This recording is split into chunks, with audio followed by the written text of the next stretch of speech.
అండి చాలా ఇయర్స్ తర్వాత మళ్ళీ కోకోనట్ షెల్లో టీ పెట్టుకుంటున్నాను. సో శనగపప్పు కొబ్బరికాయ కర్రీ చేశాను కదా, కొబ్బరి పెంచి ఖాళీ చేసుకొని ఇప్పుడైతే టీ పెట్టుకోవాలనిపించింది అనమాట. దీంట్లో చిక్కటి పాలు ఇంకా టీ పొడి పంచదార వేసేసుకుని సో బాగా సిమ్లో పెట్టి మరిగించుకోవాలండి. హైలో పెడితే మనకి అది మండిపోయే ఛాన్స్ ఉంటే సో ఇందులోకి నేను చిన్న అల్లం ముక్కను కూడా వేసుకున్నాను. అల్లం కానీ ఇలాచీ కానీ వేసుకుంటే టేస్ట్ చాలా బాగుంటుంది. సిమ్లో పెట్టుకుని మరిగించుకోవాలి. కాఫీ కూడా చాలా టేస్ట్ ఉంటుంది, అదొక డిఫరెంట్ టేస్ట్ అనమాట.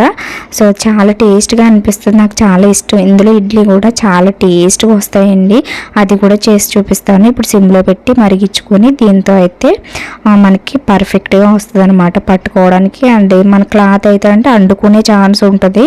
సో ఇలా అయితే మనకి పర్ఫెక్ట్గా మరుగుతుంది అనమాట. ఇప్పుడు దీన్ని అయితే వడకెట్టేసుకుంటానండి. సో చిన్న కొబ్బరి పీచు కాబట్టి టీ కప్పు మొత్తం ఫుల్గా రాలేదు, కానీ ఇంత వచ్చినా సరే